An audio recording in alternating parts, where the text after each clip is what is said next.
to close your eyes for a second and think about your business. Think about that one person on your team who always saves the day. Let's call her Sarah. Sarah knows where all the files are. Sarah knows exactly how to calm down that angry client. She remembers the passwords you forgot 6 months ago. Sarah stays late when things go wrong to fix it. And you love Sarah. You probably tell your friends, I don't know what I'll do without Sarah. You think Sarah is your biggest asset. Now, let me ask you a serious question.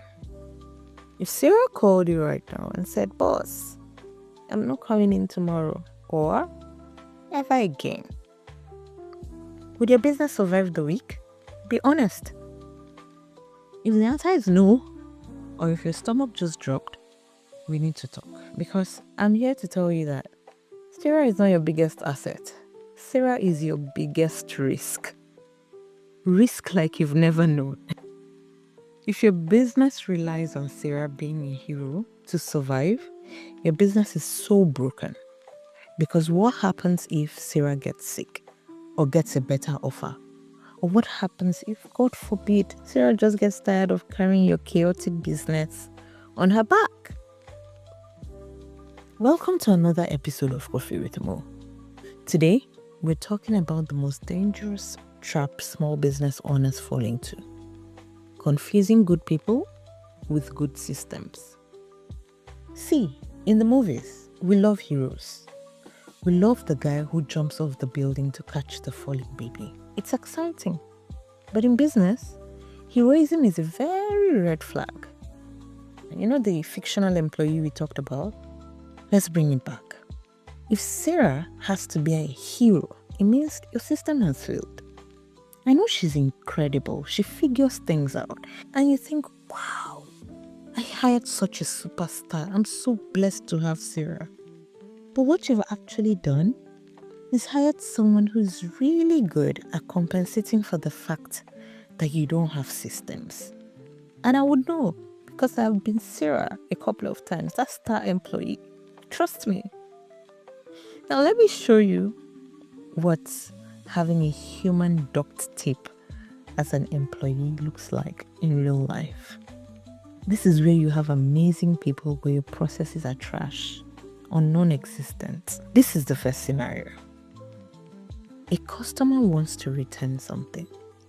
You don't have a clear return policy written down. Or maybe your team doesn't know where to find it. It's somewhere on a Microsoft Word document. So what happens? Sarah makes a judgment call. She refunds the customer because it feels right. And the customer was about to, cause some chaos. She handles it smoothly. Crises averted. Great, right? Oh, great. Because next week, Mike handles the return as well. But Mike is newer. He doesn't have Sarah's instincts. He tells the customer, sorry, no refunds. Now the customer is angry and confused because last week, Sarah gave someone a refund while he was standing right there watching. Your business just gave two different answers to the same question. And my dear friend, that is not a people problem. That is a systems problem. Now let's look at the second scenario. Sarah knows that when an order comes in, she needs to check inventory first, update the spreadsheet, print the label, pack it in a certain way, and send the tracking number to the customer. But you never wrote this down. Sarah just figured it out because she's smart and she pays attention. Now, you hire someone new.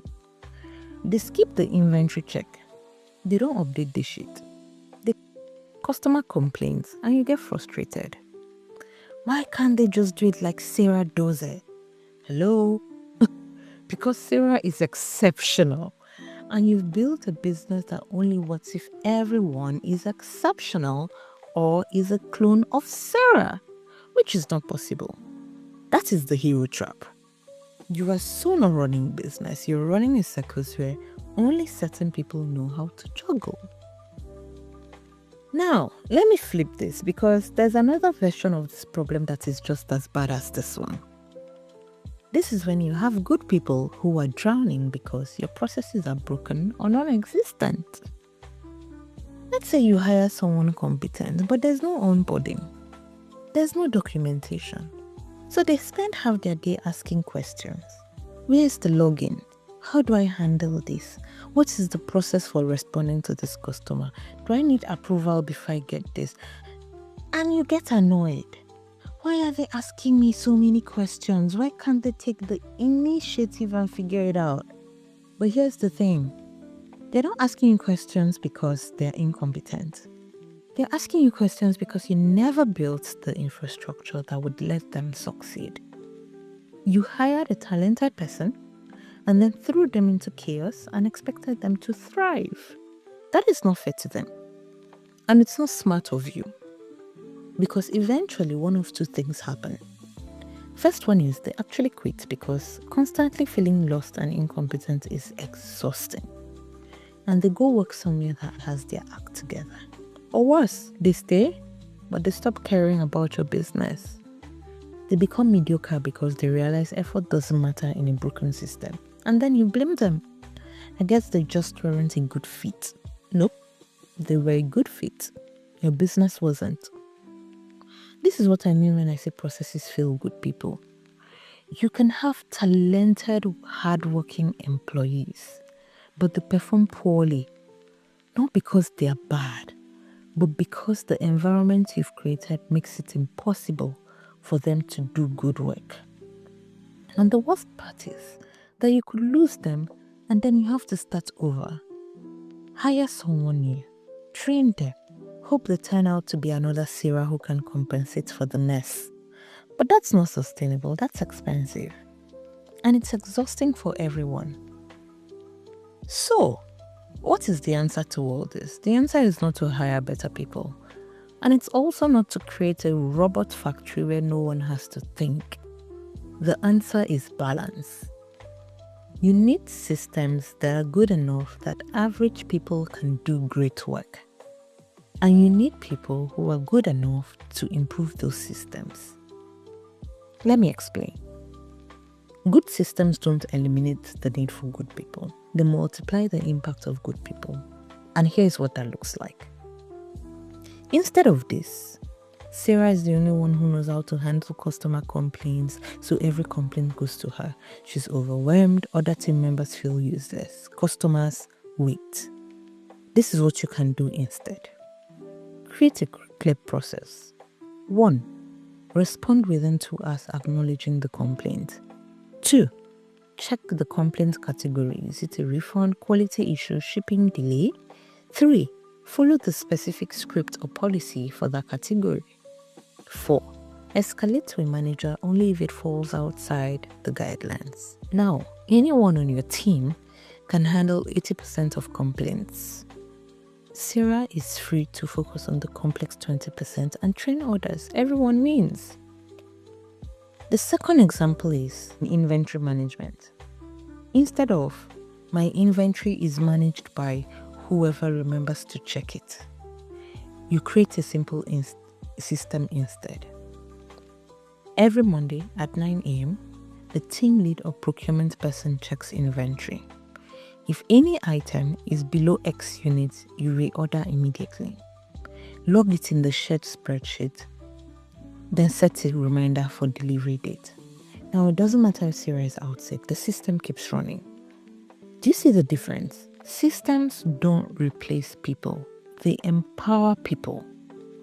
They turn your average employees into high performers because they're not wasting energy figuring out what to do. They know what to do. They can focus on doing it well. And your great employees, they become even better because they're not buried under repetitive questions and chaos.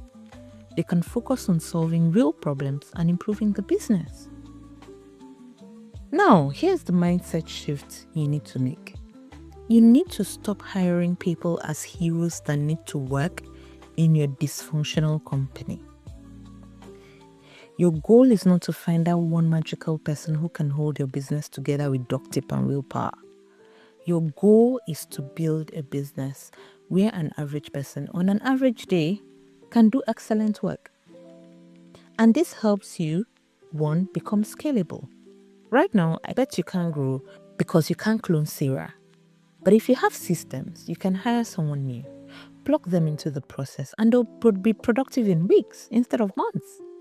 Secondly, you become resilient. When someone quits or goes on sick leave, your business doesn't fall apart.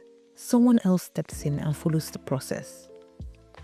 Thirdly, you attract better talent because good people hate working in chaos. I would know that. Good employees just don't want to work in chaos.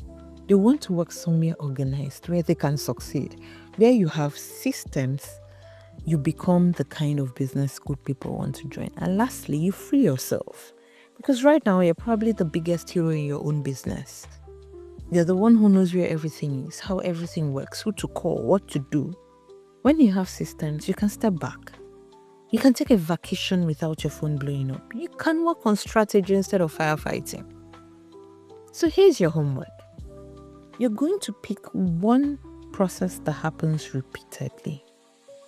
Maybe it's how we onboard a customer or how we pack an order for shipment. Write down the steps, every single one. Make it so clear that a stranger could follow it. Then test it out, give it to someone else and see if they can do it without asking you a question. That's your first system. Over time, you will build a library of processes, what some people call SOPs, that's standard operating procedures, for all the key activities in your business. And suddenly, your business isn't held together by heroes anymore. It's held together by systems that make heroes out of regular people.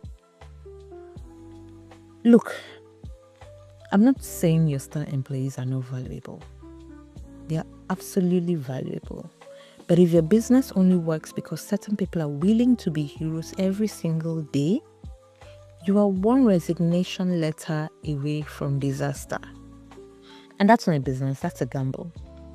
So you need to build systems, create processes, write things down. So stop relying on heroes and build a business that makes heroism optional, while excellence becomes the standard. Go document something this week, and I'll catch you later. Bye.